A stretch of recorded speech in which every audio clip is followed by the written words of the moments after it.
mudanayaal marweyn maanta ay taariikhdu tahay 27 May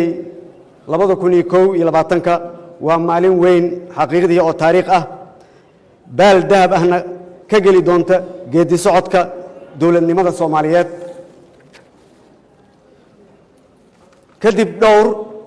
maalmood oo dawladda federaalka iyo dawladaha xubnaha ka ah iyo gobolka Banaadir ay magaalada Muqdisho uga socdeen wada hadallo ku dhacay jawi mas'uuliyad tanaasul iyo isqancin ku dheehan tahay waxaan ugu dambeyntii inagoo tixgelinayna danta guud ee dalka iyo dadka ku guuleysanay in xal iyo heshiis lagu wada qanacsan yahay lagu gaaro arrimaha madmadowga ku jiray ee doorashooyinka dalka iyadoo laga duulayo heshiiskii 17 September 2020 oo hagayay hanaanka doorashooyinka dalka lana tixgelinayo soo jeedintii guddiga farsamo ee Baydhabo waxa lagu heshiiyay qodobadii lagu kala aragti doonaa sida arinta gado hanaanka doorashada kuraasta Soomaaliland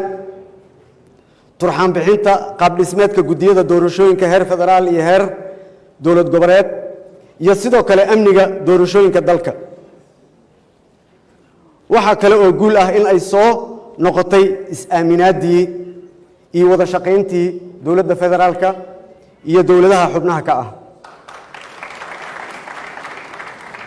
waxaan halkan mahadcelin uga jeedinayaa madaxweynayaasha dawladaha xubnaha ka ah dawladda federaalka ee Puntland Koonfur Galbeed Jubbaland Hirshabeelle Galmudug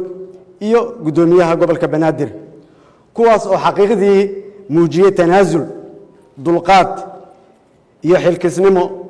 taas oo inoo fududeysay in aan waqti kooban xal uga gaarno arrimihii la isku haystay waxa mahad ballaaran u jeedinayaa madaxweynaha jamhuuriyadda federaalka Soomaaliya mudane Maxamed Cabdullaahi Maxamed Farmaajo oo runtii dadaalkii uu geliyay hanaanka doorashooyinka dalka iyo tanaasulkii uu sameeyay oo horseed u noqday heshiiska maanta aan u dabaaldegayno sidoo kale waxa bogaadin iyo ammaan mudanayaasha baarlamaanka federaalka Soomaaliya iyo gudoonkooda oo kaalin weyn ku lahaa in la soo gaaro halka aan maanta joogno iyo ansixinta heshiiskii 17 September ee gundhiga u ahaa hanaanka doorashooyinka dalka mudanayaal marweyn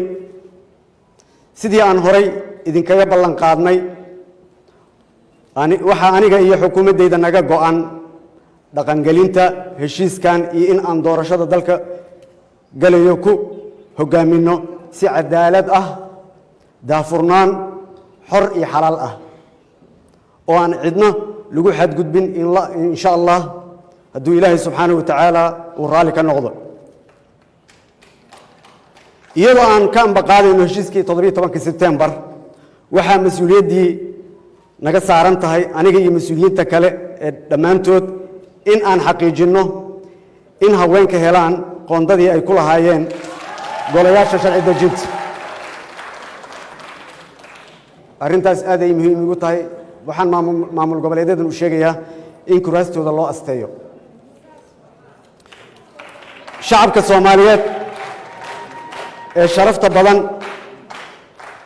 waxaan uga mahadcelinayaa dulqaadkii iyo garab istaagii adkeynta xasiloonida iyo dawladnimada aniga oo ka codsanaya in ay nagu gacan siiyaan mas'uuliyadda culus ee hirgelinta doorashooyinka waxaan marna la iloobi karin dardaarankiinii haddaad tihiin shacabka Soomaaliyeed iyo ducooyinkiinii niyadda ahaa ee aad sida joogtada ah ila wadaagayseen kuwaas oo runtii dhaliyay guusha aan maanta ku soo afjarayno shirkan wada tashiga qaran anigoo ka faa'iideysanaya maalintan weyn waxaan ugu baaqayaa ka soo qaybgalayaasha munaasabadan iyo guud ahaan shacabka Soomaaliyeed in aan iscafino qulubta isku furno niyad wanaagna la imaano marka aniga waxaan ka codsanayaa inaad cafisaan runtii waxa ii muuqata rajo iyo kalsooni aan ku qabo inay dalkeena ka dhacaan doorashooyin loo wada dhan yahay laakiin far kaliya fool ma dhaqdo sidaa darteed waxaan dhammaantiin mas-uuliyiin iyo shacbidin ka codsanayaa inaad nagu garab istaagtaan si aan u gudanno waajibaadkayaga sidoo kale beesha caalamka waxaan uga mahad celinayaa kaalintoodii dowlad dhiska Soomaaliyeed anigoo ka codsanaya taageerada farsamo siyaasad iyo dhaqaale ee aan uga baahannahay qabsoomidda doorashooyinka ballanteenu waa doorasho daahfuran iyo isku duubni waxaan leeyahay shacabka Soomaaliyeed walaalayaal soo dhawaada soo dhawaada soo dhawaada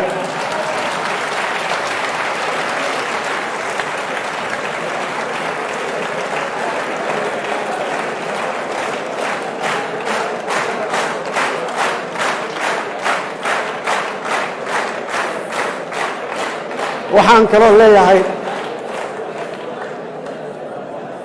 walaalahay siyaasiyiinta Soomaaliyeed gadaashay inaadan waxba ka raadin wax kasta hortayda yaalaan